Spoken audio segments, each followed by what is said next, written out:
ఆరోగ్యాన్నిచ్చే Apple పండ్లు ఇప్పుడు కల్తీ అవుతున్నాయి. కొందరు స్వార్థపరుల వల్ల యాపిల్ తింటే డాక్టర్ దగ్గరికి వెళ్ళక తప్పడం లేదు. ఎందుకో ఏంటో ఈ స్టోరీ చూస్తే మీకే అర్థమవుతుంది. కొందరు గోల్మాల్ గోవిందులు మన ఆరోగ్యంతో ఏ రేంజ్ లో ఆడుకుంటున్నారో జస్ట్ వాచ్.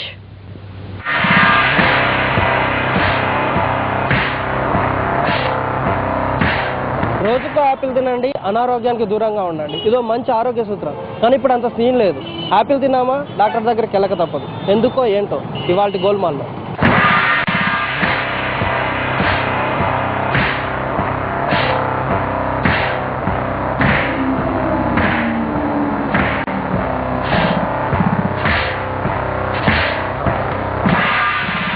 ఈ యాపిల్స్ ని చూస్తుంటే లటుక్కునందుకుని కొరికేయాలనిపిస్తోంది కదూ. నోట్లో లాలాజలం కంట్రోల్ తప్పుతోంది కదూ. అలా అని తొందరపడ్డారో మీరు పండ్ల మీద కాలేసినట్లే. మామూలుగా ఈ కాశ్మీరీ ఫలాలు తింటే ఒంటికి చాలా మంచిది. కానీ ఇప్పుడు మార్కెట్లో దొరికే వాటిలో చాలా వరకు మనకు ఇడి చేసేవే. అలా అని ఆ పాపం పండది కాదండోయ్, వాటిని అమ్మే వ్యాపారులది. కాసుల కక్కుర్తితో వాళ్ళు చేసే వెధవ పని కొన్నవాళ్ల ఆరోగ్యాన్ని కోలుకోలేని దెబ్బతీస్తోంది. అన్ని వస్తువుల్లా పండ్లకు కూడా ఎక్స్పైరీ డేట్ ఉంటుంది. అంటే డెత్ డేట్ అన్నమాట. చాలా రోజుల నిల్వ ఉంటే ఏ యాపిల్ అయినా సరే సహజత్వాన్ని కోల్పోతుంది, చావుకు దగ్గరవుతుంది. అలా పాడైన వాటిని ఖచ్చితంగా చెత్తకుండీలో వేసి సమాధి చేయాలి. కానీ కొందరు వ్యాపారులు అలా చేయడం లేదు. తమకు తెలిసిన కన్నింగ్ విద్యతో పనికిరాని యాపిల్స్ ని అప్పుడే చెట్టు కొమ్మ నుంచి తెంచినట్లు తాజాగా మార్చేస్తున్నారు. మార్కెట్లో మిలమిలా మెరిపిస్తున్నారు. అదెలా సాధ్యం అనుకుంటున్నారా? ఇక్కడ చూడండి, మీకే తెలుస్తుంది.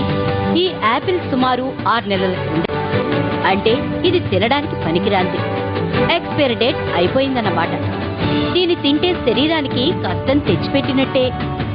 ఈ పండునిలా డైరెక్ట్ గా అమ్మితే ఎవరూ కొనరు. పైగా ఇలాంటి సరుకా ఇచ్చేది అని వ్యాపారులపై మండిపడతారు కూడా.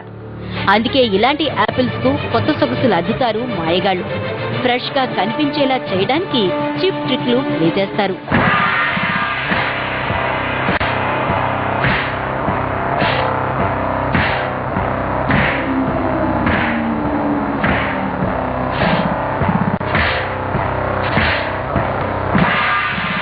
నిజానికి సిమ్లా లాంటి ప్రాంతాల నుంచి యాపిల్స్ ని ట్రాన్స్పోర్ట్ చేసేటప్పుడు వాటికి ఎలాంటి డ్యామేజ్ జరగకుండా చూడాలని ఒక ప్రత్యేకమైన మైనాన్ని రాస్తారు. ప్యాకింగ్ కు ముందు సెలాక్స్ వ్యాక్సిన్ రాస్తారు. ఇది యాపిల్ ని తాజాగా ఉంచడంతో పాటు పై లేయర్ కి దెబ్బ తగలకుండా కాపాడుతుంది. అయితే జనాలకు అమ్మే ముందు వీటిని వెనిగర్ తో గాని వేడి నీళ్లతో కానీ కడిగి తర్వాతే ఇలాంటి యాపిల్స్ ని అమ్మకానికి పెట్టాలి. కానీ వ్యాపారులకు ఆ తీరిక లేకపోవడంతో నేరుగానే అమ్మేస్తారు. ఇవి చాలా దూరం నుంచి దిగుమతి కావడంతో వీటి రేటు కూడా అధికంగానే ఉంటుంది. దీన్నే అడ్వాంటేజ్ గా తీసుకుంటున్న కొందరు లోకల్ గోల్మాల్ గాళ్లు సిమ్లా యాపిల్ అంటూ ఇక్కడ వాటికే చౌకమైనాన్ని పూసి జనాల ఆరోగ్యంతో ఆటలాడుకుంటున్నారు.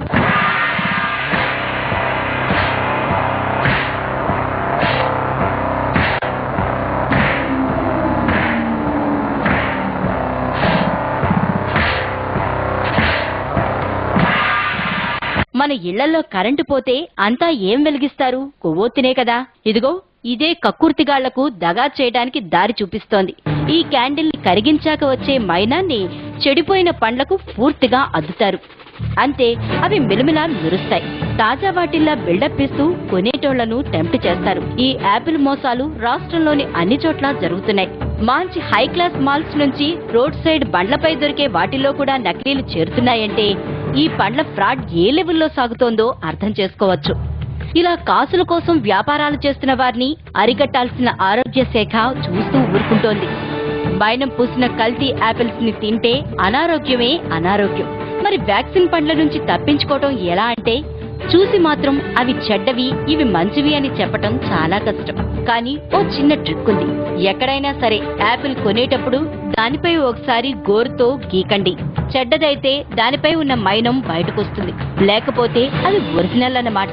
తినేవన్నీ కలుషితమవుతున్న ఈ రోజుల్లో పండ్లు కూడా ఆరోగ్యానికి మంచి చేస్తాయన్న గ్యారంటీ లేకుండా పోతోంది. ప్రకృతి సిద్ధంగా పెరిగిన వాటిని పక్కాగా నకిలీ చేస్తూ జనంతో చెడుగుడాడుకుంటున్నారా దగాకోర్లు. ఈ మోసగాళ్ల తాట తీయాలంటే అంతా అప్రమత్తం కావాల్సిందే.